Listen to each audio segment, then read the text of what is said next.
Oi, queridos e queridas aqui do nosso Literapia. Para quem está chegando, eu sou a Laura, uma psicóloga que adora prescrever livros, e hoje eu vim compartilhar com vocês todos os livros que eu li no mês de maio. Teve livro favoritado e teve também livro abandonado.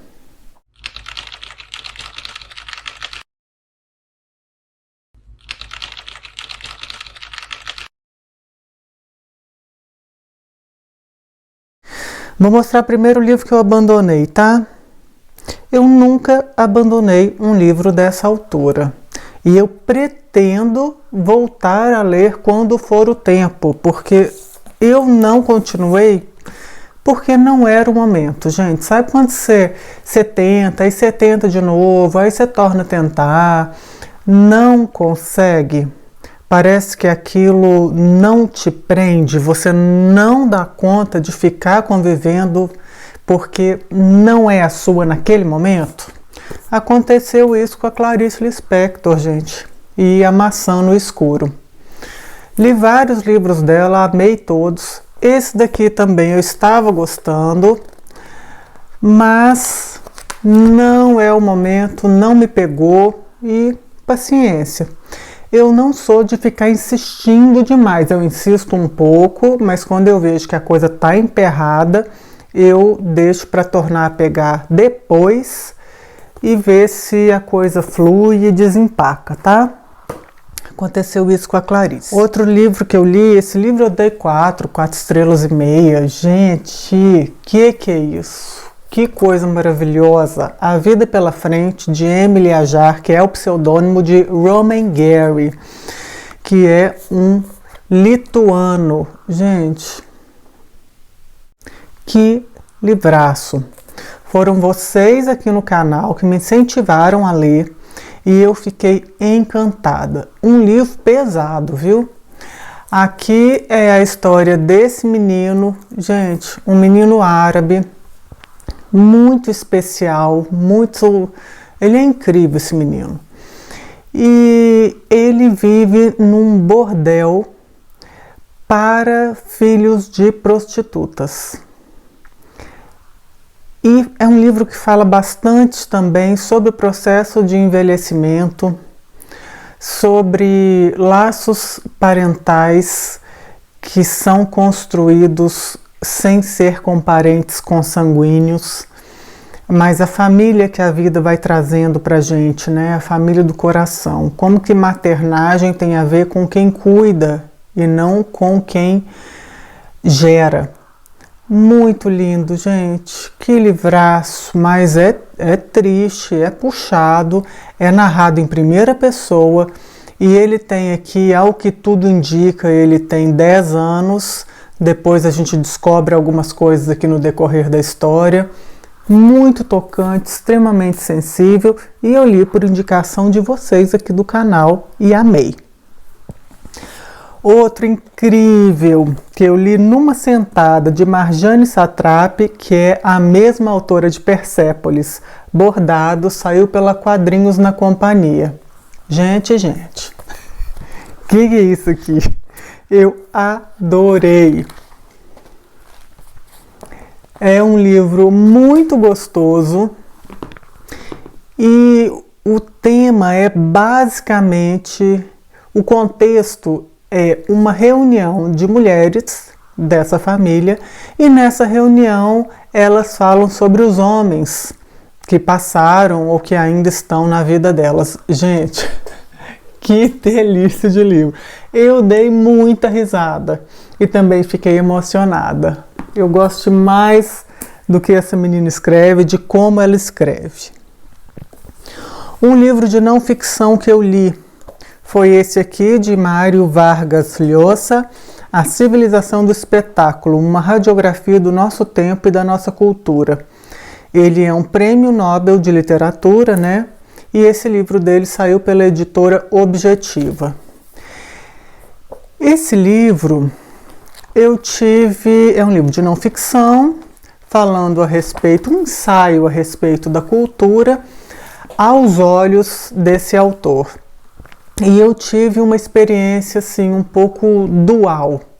eu gostei de muitas coisas que ele fala aqui, mas fiquei muito preocupada porque eu achei que ele tem uma ideia muito elitizada de cultura e eu acho isso muito perigoso.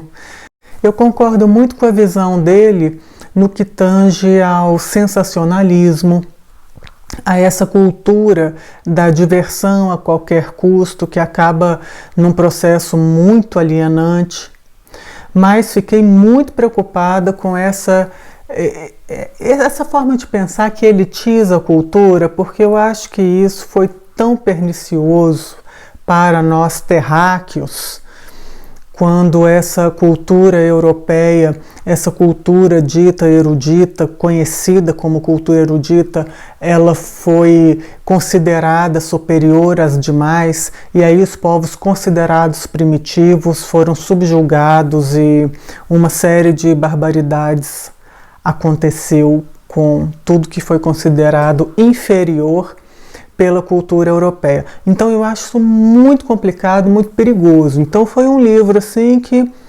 concordo com algumas coisas e com outras coisas eu discordo totalmente e acho perigoso pensar dessa maneira tão verticalizada. Prefiro pensamentos mais sistêmicos, mais horizontais, porque eles são mais inclusivos. Li essa Fofureza, que eu achei muito curiosa, de Jorge Sierra e Fabra, Kafka e a Boneca Viajante, saiu pela Martins Fontes. Gente, esse livro ganhou um Prêmio Nacional de Literatura Infantil e Juvenil pelo Ministério da Cultura da Espanha. Um livro de leitura bem rápida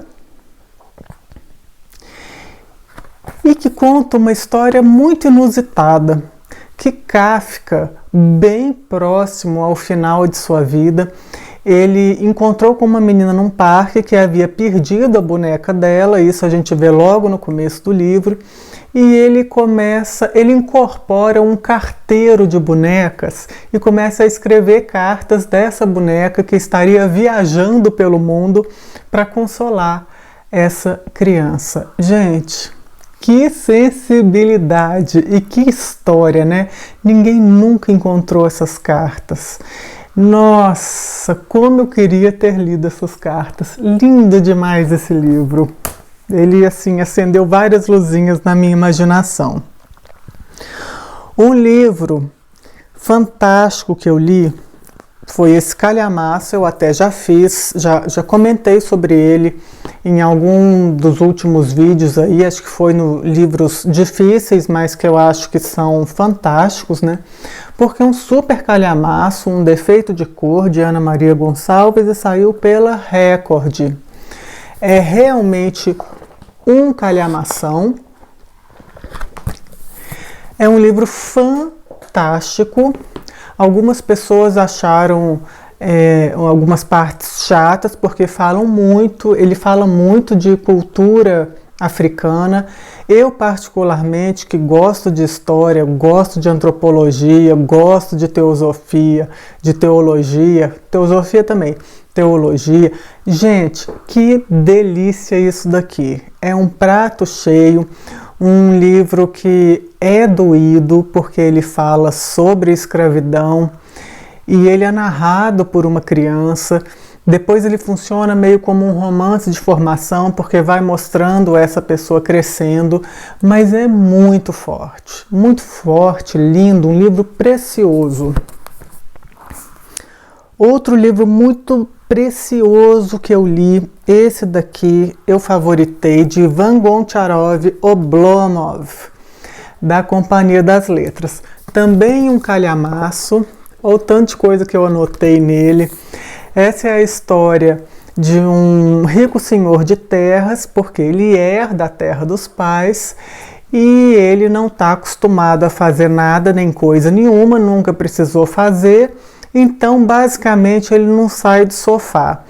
É um livro que fala muito sobre as complicações de ser uma pessoa mimada, ou você pode ver aqui também como uma pessoa um pouco deprimida, né? Não necessariamente ele foi mimado. Pode ser que ele tenha problemas sérios aqui, não só de preguiça, mas de depressão mesmo, né?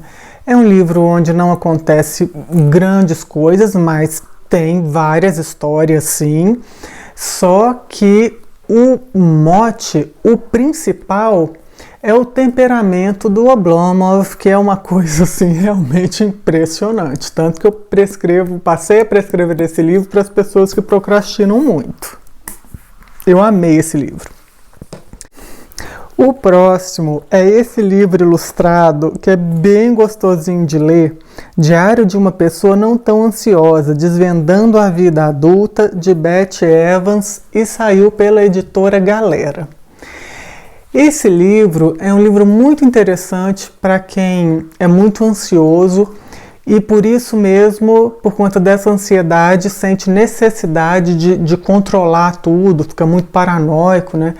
Um livro importante para quem é pré-adolescente ou adolescente ou até jovem adulto. É um livro gostoso de ler, é uma menina, quem escreve é uma menina, uma jovem adulta, com muitos problemas de ansiedade, de fobia social, de autoestima baixa, e ela escreve esse livro como um livro, como se fosse uma melhor amiga dela, dando conselhos para ela. Então eu achei muito gostosinho, é gostoso de ler. Dei umas risadas também com ele, também me emocionei. E por último, essa fofurinha aqui, gente. Poemas que latem ao coração. Os mais belos poemas sobre cães. Quem organizou foi Ulisses Tavares e a apresentação da Luísa Mel. Saiu pela Nova Alexandria. Um livro muito bonitinho, muito sensível. Né, Mafaldinha? Ela deita aqui na minha frente, fica olhando para minha cara. De poemas para essas criaturas adoráveis, encantadoras, absolutamente indispensáveis, pelo menos na minha vida, que são os cães. Que delícia, gente! Adorei! Agora me digam quais foram as melhores leituras que vocês fizeram nesse mês, porque eu quero muito saber e o que eu não li eu já vou colocar na minha wishlist. Um beijo no coração e até de repente!